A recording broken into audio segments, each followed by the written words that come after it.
This is Nightline. Tonight, the man suspected of assassinating Charlie Kirk now behind bars. We got him. 22-year-old Tyler Robinson turning himself in. Kirk's widow, Erica, tonight speaking out for the first time. Charlie Kirk is my husband. Plus, Ctrl Alt Kill. Murder, obsession, and a trail of blood. So the attack happened here. This is where they jumped him. A group of Silicon Valley whiz kids, known as Zizians, allegedly turning violent and acting bizarre. The neighbors are complaining they're walking around naked all over the place. Potentially at the center of it all, a charismatic, hyper-intelligent leader. They gathered loosely around this one figure whose name was Ziz. How 4 murders in 3 states may be linked. Plus, mom talk sensation Taylor Frankie Paul is the new bachelorette. Surreal is the only word I can think of, honestly, because it doesn't feel real yet. The Mormon Wives star becoming the show's first mother. I'm obviously going to ask them, like, are you ready to be involved with 3 children? With a controversial past. The Mormon Mom Talk community scandal. Mom Talk, a bunch of Utah moms swinging, partner swapping. Are you worried that some of the men may have preconceived notions about you? From ABC News headquarters in New York, this is Nightline. Good evening. Thanks for joining us. I'm Stephanie Ramos. Tonight, new details after a dramatic end to an all-out manhunt for Charlie Kirk's killer. Here's ABC's Matt Gutman. Tonight, for the first time, we're hearing from Charlie Kirk's widow, Erica. Charlie loved his children, and he loved me with all of his heart, and I knew that. He was such a good man. Good morning, ladies and gentlemen. We got him. The man authorities say assassinated conservative activist Charlie Kirk with a single shot in front of a crowd of thousands, now behind bars. They say 22-year-old Tyler Robinson turned himself in at the urging of his own father, who recognized him from the widely circulated photos and videos. A family member of Tyler Robinson reached out to a family friend who contacted the Washington County Sheriff's Office with information that Robinson had confessed to them or implied that he had committed the incident. The governor saying a family member said Robinson had recently become more political and had brought up Kirk's visit during a family dinner. Robinson mentioned Charlie Kirk was coming to UVU. They talked about why they didn't like him and the viewpoints that he had. The family member also stated Kirk was full of hate and spreading hate. And after painstakingly piecing together video, investigators say they've reconstructed Robinson's path to the scene of the crime. They say he arrived on campus in his Dodge Challenger at 8:29 a.m. and at some point changed into the distinctive outfit seen in those photos. Police say more than 3 hours later at 11:50 a.m., cameras caught Robinson making his way up the building stairwell into the roof, where he crouched down and waited, watching Kirk rev up the crowd. And at 12:22, they say Robinson started to run, laying down in a sniper position about 175 yards away from the stage. And just 1 minute later, as Kirk was answering a question about gun violence, police say the suspect fired. Do you know how many mass shooters there have been in America over the last 10 years? Counting or not counting gang violence? Great. And as the crowd ducked in panic, cameras capturing this image of a shadowy figure on the roof. And police say this video shows Robinson scampering across the roof and dropping down to the ground and then jogging off. Did it seem like he had a firearm when he came down? Yeah, I believe he did. The video is very grainy. It's from a distance.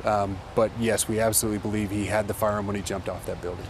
And authorities say that suspect crossed the street from campus, just over there, walked up this drive into this wooded area, and somewhere around here, he stashed that rifle, wrapped in a dark towel, those cartridges still inside.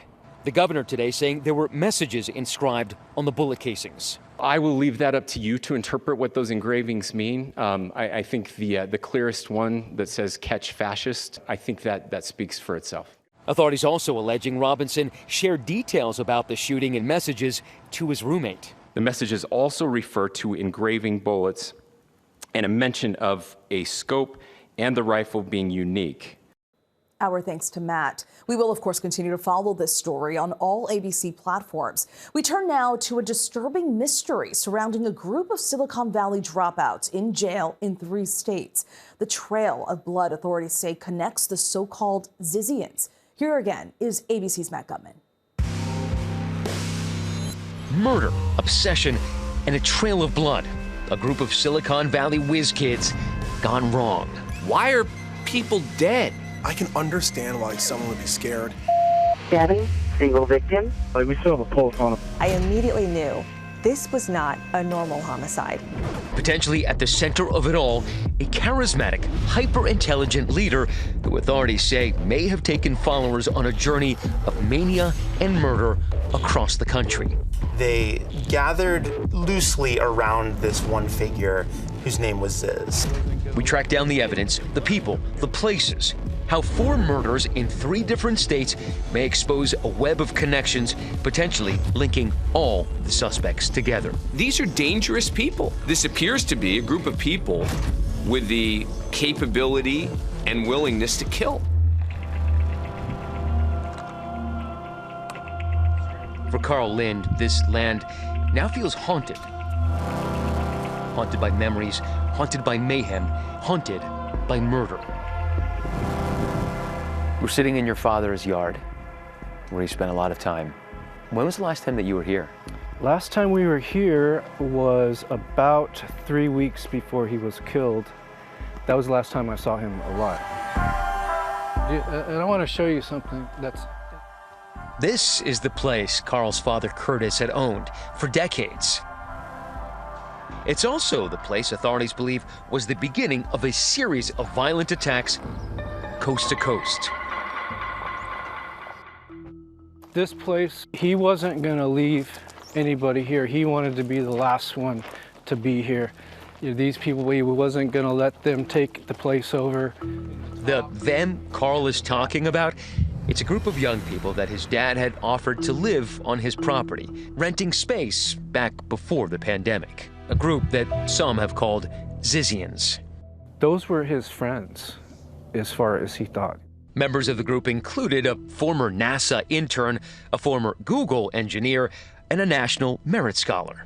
This is not just some ragtag group or whatnot. They're very, very intellectual, many from wealthy backgrounds. The small band of what some call techies and misfits seemed to make sense to Curtis, at first at least. They had good jobs, they were smart, they just distanced themselves from everybody, and they just went dark.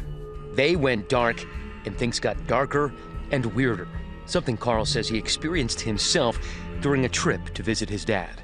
He would tell me the neighbors are complaining they're walking around naked all over the place. And so the Zizians were walking around the yard here naked? Yeah, my dad didn't care. So you were here staying while the Zizians were around? They come out at night a lot, and that's when they're doing their stuff. They're all dressed in black. And so they'd be naked in the day walking around and then dressed in black and walking around at night? Yeah, it was like a scary movie where you'd see something darting, you know, between stuff. And at night, they're walking around. You can hear them crunching on the ground. And it was hot and it was crunching, but they were just trolling us, you know. That's when I started thinking something's not right here. Little did he know just how bad things were going to get. So who exactly are these people called the Zizians? Sometimes naked, other times wrapped in black robes, wearing gas masks, wielding samurai swords. And what did they want with Curtis? The so-called Zizians don't call themselves Zizians. It's a name that they probably don't accept. They would say that they're just a group of people who happen to know each other. These are highly educated people, very focused on the potential impact of AI on the world. Vegans, many of them transgender, and we don't really know how tight-knit this group really is. Authorities say it seemingly revolves around Jack Lasota, later known as Ziz, a transgender woman. One of the ideas that Ziz promulgated and which some of the other so-called Zizians share is this idea that humanity or the world can only be saved by people who are naturally good but have learned to to act evil, to act like sociopaths in order to do good. So far, only a prosecutor in Maryland has said that Jack LaSota is the leader of this extremist group. So Jack LaSota is from Alaska, went to college, studied computer science, seems to have been a really promising young person. She interned at NASA. In a blog, which appears to be written by LaSota, she writes that she struggled with her identity. I thought I was the only one who knew puberty was evil. Puberty was death. She also writes that she sank into a depression for years. The funny thing about Ziz's influence is that she attracted a lot of the people who became affiliated with the Zizians seem to have come to the group through her writing. She's apparently a very intense but charismatic kind of person. To me, it's sort of a classic story of vulnerable people being taken advantage of or being persuaded to believe in fringy ideas because of their need for a community. Critics started tracking the group and labeled them Zizians after their supposed leader, Ziz. The Zizians, they were offered an opportunity. Curtis Lynn said, hey, I have this spot in Vallejo about 60 miles away. Why don't you come here and rent a few spaces from me? The problems between Curtis and the group came to a head over rent. During COVID, a statewide eviction moratorium meant the group couldn't be kicked out for not paying. In 2022, a judge found that the people living on Curtis's property, they owed him $50,000 in back rent. He wanted to evict them because they just stopped paying.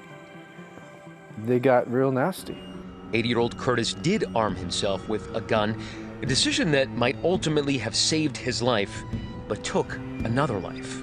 He told one of his friends that he was afraid that he was going to get killed. On November 13th, 2022, one member of the group asked Curtis to help with a water leak. So the attack happened here. This is where they jumped him. It's just right here on the gravel, on this path. Yeah, right where we're standing, right here, okay? And this is what, he walked me through this. Prosecutors say 3 of the alleged Zizians jumped Curtis, repeatedly stabbing him. They even impaled him with a katana, a samurai sword. Somehow, Curtis managed to get his gun out and open fire, injuring one member and killing another. Alexander Leatham and Suri Dow have pleaded not guilty to attempted murder. Curtis was resolved to testify against them with a trial set for this year. But in January, Carl received a horrifying phone call from one of his dad's neighbors. And he said, Carl, something happened to your dad. He's out on the street. And he goes, there's blood. There's a lot of blood, man. There's a lot of blood. Authorities say Curtis had been attacked by a man named Maximilian Snyder. Snyder had attended Oxford, studying computer science and philosophy. That life seems a long way from Curtis's property in Vallejo. Stabbing, single victim. We still have a pulse on him. Snyder has pleaded not guilty to murder charges. Authorities say he killed Curtis to stop him from testifying against the alleged Zizians in that 2022 attack. Curtis Lynn's story ends tragically right here, where he is fatally stabbed. But 3 days later, and 2,500 miles away in Vermont, a federal officer is murdered allegedly by Zizians. The FBI investigating the deadly shooting of a Border Patrol agent in Covington, Vermont. 21-year-old Teresa Youngblood and Felix One suspect killed, another wounded. Engaged police in a hail of gunfire along Interstate 91. And now, authorities believe these murders, plus a double homicide in Pennsylvania, could all be connected to these so-called Zizians. At this point, Jack LaSota has not been charged with any murders. In Maryland, LaSota is charged with drug crimes, trespassing, but most seriously, the federal crime of possessing a weapon while being a wanted fugitive. I think we're waiting for the next shoe to drop, and that's probably not going to happen until the trials, at which point we'll probably learn a lot more. What would justice look like to you? It would be ugly. That's what it would look like.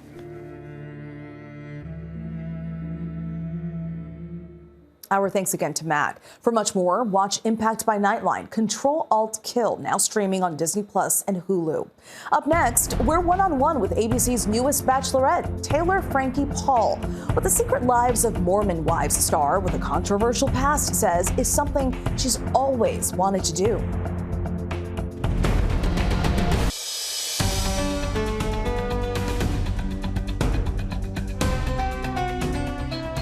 Welcome back. Taylor Frankie Paul is no stranger to controversy or the spotlight that comes with it. But the Secret Lives of Mormon Wives star says as the newest bachelorette, she's ready for something new. Love. Here's ABC's Jacqueline Lee. Mom Talk sensation and Mormon Wives star Taylor Frankie Paul is America's next bachelorette. Surreal is the only word I can think of, honestly, because it doesn't feel real yet. Are there certain characteristics you're looking for? How you treat people is my number one, down to things of like someone in passing by or a neighbor or your server. Another big one is like, does he have to be Mormon? And the answer is no, he doesn't. I would be open to dating outside my religion and learning about new religions and trying them. That's something I've always wanted to do. Best known for creating Mom Talk, the viral hashtag following Mormon moms' day-to-day lives. Mom Talk has become a nationwide trend. At 31 years old, Taylor is a divorced mom of 3, Indy, Ocean, and Ever True, and has gained quite a following on social media with 8 million. Kids are important. I'm obviously going to ask them, like, are you ready to be involved with 3 children? I think everything can be workable if 2 people want it and they love each other. But Taylor's journey hasn't been smooth. The Mormon Mom Talk community scandal. Facing a swinging scandal and later an aggravated assault charge. Are you worried that some of the men may have preconceived notions about you? I'd assume that they have their thoughts on it, but I just want them to come in with an open mind, because there are sides that are not shown of me, you know? I learned and grew and took the steps to become where I am today, and there's nothing more I can say on that other than I'm sorry from that time in my life, who I was, and I've tried to only become better, and that is all that I literally can do. How do you take all of those challenges from the past and move forward in a new relationship, especially when everything's been public and your life is recorded on TV? Obviously, starting a relationship on reality TV can be rocky, and I know that going into it because I've experienced it. I've also seen relationships from my friends on the side that are great. I would love to have that. Will Mom Talk survive you as the next bachelorette? I think so. I think we'll survive this one. Our thanks to Jacqueline. When we come back, Grace for the World, the historic all-star concert event making history from the Vatican.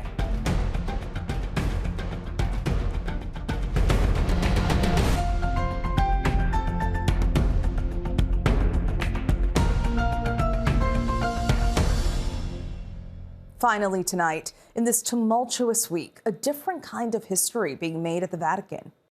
The first of its kind Grace for the World mega concert highlighting the rock star appeal of this first American pope with a lineup of global superstars like John Legend, Andrea Bocelli, Karol G, Pharrell Williams, and Jennifer Hudson, all to highlight the Vatican's World Meeting on Human Fraternity. Coincidentally, tomorrow is also Pope Leo's birthday, his first as pontiff.